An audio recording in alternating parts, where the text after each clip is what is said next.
Welcome to Kenton's videos. Enjoy the video. You start by sizing the damage and deciding if a mechanical repair will hold. You must clean aggressively. Contaminants prevent bonding, so use acetone and a wire brush until bare metal shows. Once done, grind a small V-groove along the crack to expose fresh metal and give the filler surface area to bond. Clamp pieces to restore alignment.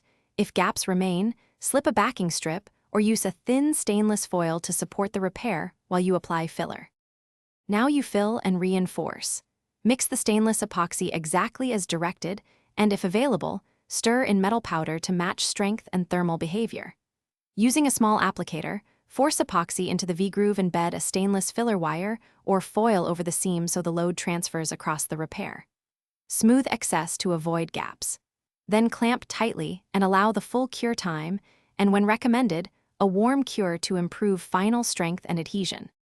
Finish by grinding the cured joint flush, feathering the transition so stress concentrations vanish, and polish progressively to restore the stainless look. Make sure to follow any heat cure step in the epoxy instructions. A short warm bake often raises strength and chemical resistance.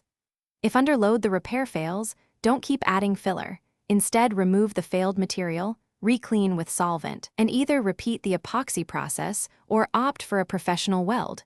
Welding matches metallurgy and is the lasting solution. Thanks for watching. Consider subscribing if we helped you.